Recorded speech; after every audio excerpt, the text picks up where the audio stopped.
Right now మాజీ మంత్రి కేటీఆర్ మాట్లాడుతున్నారు. ఆ లైవ్ చూద్దాం. ఆ రోజు మీరు విద్యార్థులుగా 2009 నుంచి ముఖ్యంగా 2014 వరకు కథం దొరికిన పద్ధతి, అందులో ముఖ్యంగా శ్రీకాంతాచారి నుంచి మొదలు పెడితే వందల వేల మంది పిల్లలు ఆ రోజు మరణించిన వారు, దెబ్బలు తిన్న వాళ్ళు, గాయాల పాలైన వాళ్ళు, జైళ్ల పాలైన వాళ్ళు, వీరోచితంగా పోరాటాలు చేసిన వాళ్ళు విద్యార్థి వీరులు ఎవరైతున్నారో మీ త్యాగం, మీ పోరాటం నిజంగా కూడా అనన్య సామాన్యం. ఎన్ని రకాలుగా కీర్తించినా, అన్ని రకాలుగా పొగిడినా తక్కువనే అవుతుంది. అయితే తెలంగాణ రాష్ట్రం మనం అనుకున్నట్టుగానే ఏర్పడ్డ ఈ రాష్ట్రంలో పెద్దలు కేసీఆర్ గారి నాయకత్వంలో 10 ఏళ్ల పాటు మరి చాలా గొప్పగా అన్ని రంగాలతో పాటు విద్యా వ్యవస్థను కూడా బాగా చేసే ప్రయత్నం బలంగా మనం చేసినాం. అది గురుకుల పాఠశాలలు పెట్టడం అయితేనేమి, ప్రతి జిల్లాలో మరి ఆ గురుకుల పాఠశాలల్ని మళ్ళీ జూనియర్ కాలేజీగా అప్గ్రేడ్ చేయడం అయితేనేమి, బహుశా భారతదేశంలో ఏ రాష్ట్రంలో లేని విధంగా రెసిడెన్షియల్ డిగ్రీ కళాశాలలు ఏర్పాటు చేయడంలో అయితేనేమి, వాటితో పాటు జిల్లాకు ఒక మెడికల్ కాలేజీ, జిల్లాకు ఒక నర్సింగ్ కాలేజ్ పెట్టడం అయితేనేమి, ఇట్లా ఎన్నో రకాలుగా విద్యారంగ విస్తృతికి, విద్యారంగ బాగుకు కేసీఆర్ గారు ప్రయత్నం చేసినారు. కానీ ఇవాళ కొంతమంది కావాలని రకరకాలుగా మరి గత 10 ఏళ్లలో విద్యారంగంలో ఏమీ జరగలేదన్నట్టుగా కొంతమంది అక్కడక్కడ మాట్లాడుతూ ఉన్నారు, అక్కడక్కడ విమర్శలు చేస్తూ ఉన్నారు. వీటిని తిప్పికొట్టవలసిన బాధ్యత పార్టీ మెయిన్ బాడీకి ఎంత ఉందో విద్యార్థులుగా మాకంటే ఎక్కువ ఈ బాధ్యత మీరు కూడా తీసుకోవాలని చెప్పి నేను కోరుతా ఉన్నాను. ట్రెడిషనల్ ఫార్మ్స్లో అంటే సాంప్రదాయ పద్ధతుల్లో మాత్రమే కాకుండా కొంత వినూత్నంగా బీఆర్ఎస్ విద్యార్థి విభాగం పనిచేయాల్సిన బాధ్యత, అందరం కూడా కలిసికట్టుగా కదలాల్సిన బాధ్యత మన మీద ఉంది. ముఖ్యంగా ఇప్పుడు చూసినట్టయితే 10,000 కోట్ల రూపాయల ఫీజు రీంబర్స్మెంట్ బకాయిలు ఈరోజు రాష్ట్ర ప్రభుత్వం బాకీ పడి ఉంది. 10,000 కోట్లు, ఒకటి కాదు రెండు కాదు. రాష్ట్రంలోని లక్షలాది మంది విద్యార్థుల తల్లిదండ్రులు తలనిల్లిపోతా ఉన్నారు.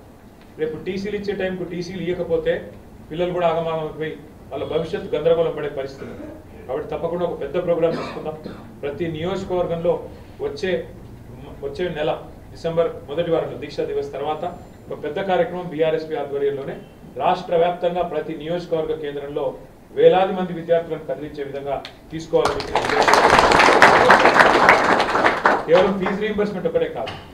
రెండవ మాట కూడా మీరు గుర్తుపెట్టుకోండి, 1022 గురుకుల పాఠశాలలు కేసీఆర్ గారు మరి ఎంతో ప్రేమతో రాష్ట్రంలోని విద్యార్థుల కోసం, ముఖ్యంగా బలహీన వర్గాల విద్యార్థుల కోసం కేసీఆర్ గారు ఏర్పాటు చేస్తే ఇవాళ ఆ విద్యార్థులు మరణించే దిశగా, వారికి అన్నం పెట్టక, వారిని సరిగా చూసుకోక, ఇబ్బందుల పాలు చేసి, సరిగా మెయింటెనెన్స్ లేక ఆ ప్రాంగణాలు వాళ్ళ పాము గారి చచ్చిపోయి కల్తీ ఆహారంతో మరణించి చివరికి ఆత్మహత్యలు చేసుకునే దుస్థితి, దగ్గర 100 మంది పిల్లలు ఇప్పటికే గురుకులాల్లో మరణించిన పరిస్థితి మీ కళ్ళ ముంగట్నే ఉంది. గురుకులాల మీద మీరు బీఆర్ఎస్వి ఆధ్వర్యంలోనే బ్రహ్మాండంగా గురుకుల బాట అనే కార్యక్రమం మీరు చేసిన తర్వాత ప్రభుత్వంలో కొంత చలనం వచ్చింది, కొంత యాక్టింగ్ చేసినారు.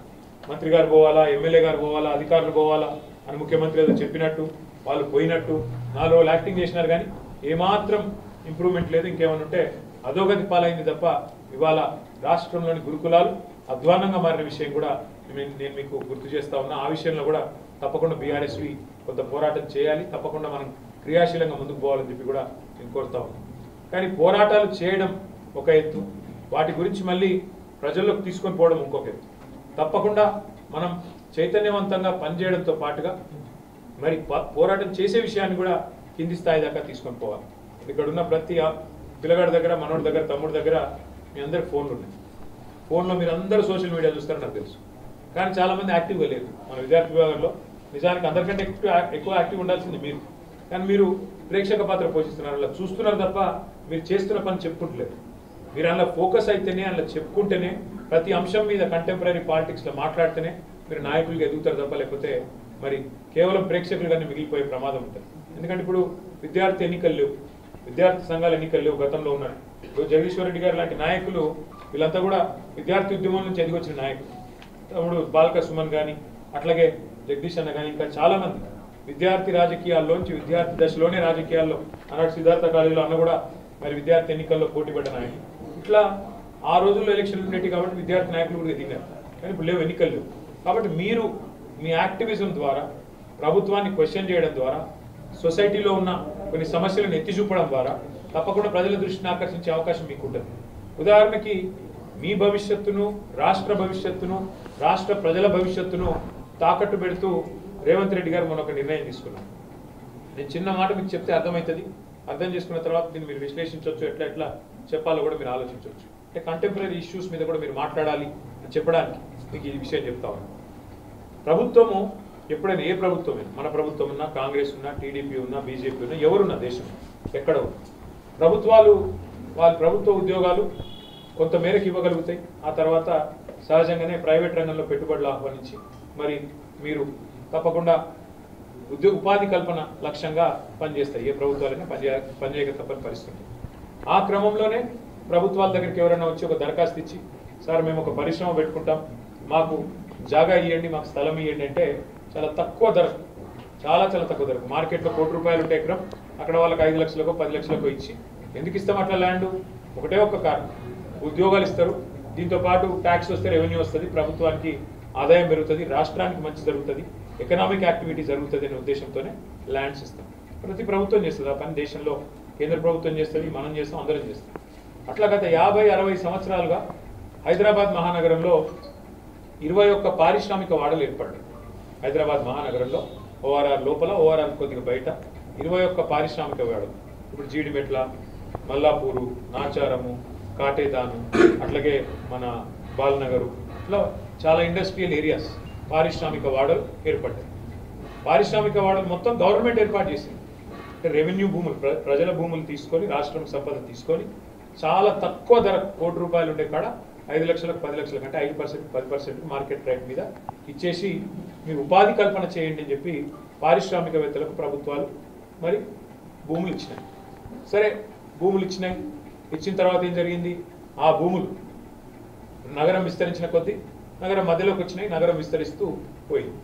ఇవాళ రేవంత్ రెడ్డి ప్రభుత్వం, కాంగ్రెస్ ప్రభుత్వం చేస్తున్న స్కామ్ ఎంత పెద్దది అంటే మీకు చిన్న ఎగ్జాంపుల్ నేను చెప్తాను.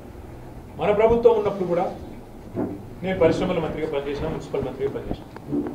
నా దగ్గరికి కొంతమంది వచ్చినారు, అన్న మాకు 10 ఎకరాల భూమి ఉంది నాచారంలో, దీన్ని మీరు మాకు లైసెన్స్ ఇవ్వండి, పర్మిషన్ ఇవ్వండి, ఈ 10 ఎకరాలు నేను అపార్ట్మెంట్ కట్టుకుంటా, మాల్ కట్టుకుంటా అంటాడు. అంటే నేను అన్నా, ఈ 10 ఎకరాలు ఎందుకు ఇచ్చింది ప్రభుత్వం అని అడిగి, ఇండస్ట్రీ పెట్టమని ఇచ్చింది. మరి ఇండస్ట్రీ పెట్టమని ఇస్తే ఇండస్ట్రీ నడుస్తలేదన్నా, ఏం చేయాలి? మొత్తం నగరం మధ్యలోకి వచ్చింది కదంటే నేను నాన్ పొల్యూటింగ్ ఇండస్ట్రీ నడుపు. పొల్యూటింగ్ ఇండస్ట్రీ అయితే ప్రజలు అబ్జెక్షన్ పెడతారు, కానీ నాన్ పొల్యూటింగ్ ఇండస్ట్రీ నడిపి ఐటీ పెట్టు, వద్దంటలేను కదా, ఐటీ పట్టుకో అంటే అట్లెట్లా, నేను అపార్ట్మెంట్లు కట్టుకుంటా, నేను మొత్తం మాల్ కట్టుకుంటా, నా కుటుంబానికి మొత్తం పైసలు వేసుకోకపోతా నేను. మరి నీకు 5 లక్షలకు 10 లక్షలు ఇచ్చి, 10 లక్షలకు ఎకరం ఇచ్చి ఇలా నువ్వు మొత్తం అమ్ముకొని పోతా అంటే మరి ప్రజల సొమ్ము ఇది, నీ సొమ్ము కాదు, నా సొమ్ము కాదు, అట్లెట్లు ఇస్తాం ఇయ్య అని చెప్పి. ఇవ్వకపోగా నేను ఒక పాలసీ తీసుకొచ్చిన అన్నాడు మంత్రిగా, గ్రిడ్ పాలసీ ఏం తెచ్చాను. గ్రిడ్ అంటే ఏంది? Growth in dispersion. ఐటీ అనేది మొత్తం ఇక్కడనే వస్తున్నది పశ్చిమ హైదరాబాద్లో, దీన్ని అన్ని వైపులా విస్తరించాలి, దక్షిణం వైపు అట్లాగే ఉత్తరం వైపు, తూర్పు వైపు కూడా విస్తరించాలని చెప్పి గ్రిడ్ పాలసీ అని తెచ్చి ఎక్కడెక్కడైతే ఇట్లాంటి పారిశ్రామిక వాడలు ఉన్నాయో వాళ్ళకి మనం ఏం చెప్పినాం? పాలసీ 50% ఐటీ కట్టండి, మిగతా 50%లో ఆ ఐటీ వాళ్ళకి సరిపడా అపార్ట్మెంట్లు ఇతరత్ర కట్టుకోండి, ఇబ్బంది లేదు, కానీ 50% కట్టండి అని చెప్పి ఇచ్చినాం. దీనికి స్ఫూర్తి ఏంటి అంటే బాంబేలో కూడా ఇట్లే అయింది. ముంబైలో మిల్స్ వచ్చినాయి, టెక్స్టైల్ మిల్స్, కమలా మిల్స్ అని, ఫినిక్స్ మిల్స్ అని, పెద్ద పెద్ద మిల్స్ వచ్చినాయి, 100 ఎకరాలు 150 ఎకరాలు. తర్వాత కాలక్రమేణా అవన్నీ నగరం మధ్యలోకి వచ్చినాయి. మధ్యలోకి వస్తే వాళ్ళు కూడా ఇట్లా పోయి గవర్నమెంట్ అడిగింది. అప్పుడున్న గవర్నమెంట్ ఏమన్నది? 50% ల్యాండ్ మీరు రెంట్కి ఇచ్చేయండి ప్రభుత్వానికి, ఎందుకంటే వాల్యుబుల్ ల్యాండ్ అయింది, వేల కోట్ల రూపాయలు అయింది, కాబట్టి మిగతా 50%లో మీరు మళ్ళీ పరిశ్రమలు, నాన్ పొల్యూటింగ్ కానీ ఇంకా ఇతరత్ర కానీ చేసుకోండి అని పర్మిషన్ ఇచ్చినారు. ఇట్లా మనం 10 ఏళ్ళు ప్రజల సొమ్మును కాపాడి హైదరాబాద్లో ఈ 21 పారిశ్రామిక వాడల్లో దగ్గర 9,300 ఎకరాల ప్రభుత్వ భూమిని హైదరాబాద్లో ఇలా మీరు మన జూబ్లీ హిల్స్ సెలక్షన్ చూసినారు, ఇంచు జాగలేదు. దేనికి? ఒక శ్మశాన వాటికకి జాగలేదు, పేదవాడికి ఇల్లు కడదామంటే జాగలేదు, ఒక పార్కు కడదామంటే జాగలేదు. హైదరాబాద్ పార్కింగ్కే జాగలేదు, పార్కుకి జాగ ఇక్కడ, పార్కింగ్కే జాగలేదు. ఇప్పుడు మన ఇంటి ముంగట ఇక్కడ అటు ఇటు రంగం మొత్తం జామ్ అయిపోతుంది, ఎందుకంటే పార్కింగ్ జాగలేదు. ఇట్లాంటి పరిస్థితి అంటే నీకు చచ్చిపోతే బొందబెట్టేందుకు జాగలేదు, పుడితే దవాఖానాలు లేవు, వాటికి జాగా దిక్కులేదు. ఆఖరికి ప్రభుత్వం టిమ్స్ హాస్పిటల్ కట్టాలంటే మార్కెట్ స్థలం తీసుకున్నాం మనం. కొత్తపేటలో గడ్డెనార్ మార్కెట్ ఉంటే మార్కెట్ స్థలం తీసుకొని వాళ్ళకు ఇంకో జాగా మార్కెట్ ఇచ్చి ఆడ మనం హాస్పిటల్ కడుతున్నాం. ఇల్లు ఇందిరమ్మ ఇల్లు 2 ఏళ్ళలో ఒకటి కట్టలే, ఎవరు వీళ్ళు వచ్చినాక. మనం 1,00,000 కట్టిన డబుల్ బెడ్రూమ్ ఇల్లు హైదరాబాద్, వీళ్ళు ఒక్కటి కట్టలే. ఎందుకు కట్టరాయా అంటే జాగలేదు కదా అని మాట్లాడతారు. సో నీకు పార్కుకు జాగలేదు, పార్కింగ్కు జాగలేదు, బొంద పెట్టేందుకు జాగలేదు, ఇల్లు కట్టేందుకు జాగలేదు, మరి ఆ 9,300 ఎకరాలల్లో ప్రభుత్వాన్ని వీళ్ళు పోయి అడిగింది ఇండస్ట్రియలిస్ట్, మనల్ని అడిగినట్టే పైరవికారులు వాళ్ళని కూడా అడిగింది. మాకు ఇచ్చేయండి, మేము మంచిగా మా తండ్రులు మా తండ్రులకు వచ్చింది గవర్నమెంట్ నుంచి ఆస్తి, ప్రభుత్వం అడ్డికి పావు షేర్కి ఇచ్చింది. ఆ రోజు ₹1 కోటి విలువ చేసేది 5 లక్షలకి ఇచ్చింది. ఇప్పుడు మేము మొత్తం అపార్ట్మెంట్లు కట్టుకుంటాం, మాల్స్ కట్టుకుంటాం, అమ్ముకుంటాం, మొత్తం మేమే సంపాదించుకుంటాం అంటే రేవంత్ రెడ్డి గారు, ఆయన అనుయాయులు, ఆయన అన్నదమ్ములు మంచిగా వీళ్ళందరితో ఒప్పందాలు చేసుకున్నారు. గత 4-5 నెలల్లో ఒప్పందాలు చేసుకొని ఇవాళ మొత్తం దోపిడీకి తెరలేపి. చిన్న లెక్క చెప్తే మీకు అర్థమవుతుంది ఎంత పెద్ద దోపిడీ. ఎంత పెద్ద దోపిడీ అంటే ఇప్పుడు మీరు ఇంటికెళ్ళి సీదా స్ట్రైట్గా కావాలంటే బాలనగర్ ఉంటుంది. బాలనగర్ అంటే కూకట్పల్లి మంచిగా మధ్యలో ఉంటుంది, సిటీ మధ్యలో. బాలనగర్లో ఇవాళ మార్కెట్ వాల్యూ ₹1,50,000 ఉంటుంది గజం. ఒక గజం ₹1,50,000 అంటే దాదాపు ఒక ఎకరం అంటే ఎంత? 4,850 గజాలు. అంటే ఒక్కొక్క ఎకరం అక్కడ 70 కోట్లు, 72 కోట్లు ఉంటుంది. ఇవాళ అది మార్కెట్ వాల్యూ. రిజిస్ట్రేషన్ వాల్యూ ఎంత ఉందాడా? 30,000. 1,50,000 మార్కెట్ వాల్యూ, రిజిస్ట్రేషన్ వాల్యూ 30,000. ఇవాళ రేవంత్ రెడ్డి గారు ఏమంటారు? ఇసుకేనా రిజిస్ట్రేషన్లో 30% పడితే చాలట, నీకు మొత్తం ఇచ్చేస్తాం.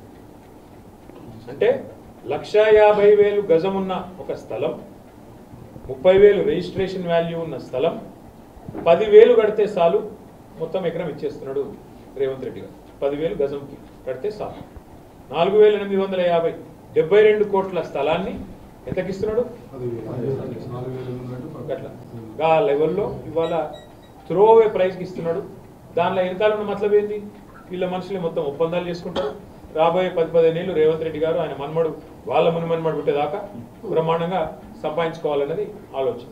ఇక్కడ ఇంపార్టెంట్ పాయింట్ ఏంటంటే 9,300 ఎకరాలు అంటే హైదరాబాద్లో ఎక్కడ పోయినా మీరు ఈరోజు 50 కోట్ల కంటే ఎక్కడ తక్కువ లేదు. ఎకరం 40-50 కోట్లకైతే ఎక్కడ తక్కువ లేదు. 40 కోట్లు వేసుకుంటే 9,300 × 40 అంటే ఎంత? దగ్గర 4 లక్షల కోట్లు. 50 కోట్లు వేసుకుంటే ఒక ఎకరం 9,300 అంటే దగ్గర 4,60,000 కోట్ల నుంచి 5 లక్షల కోట్లు. సో ఈ చిన్న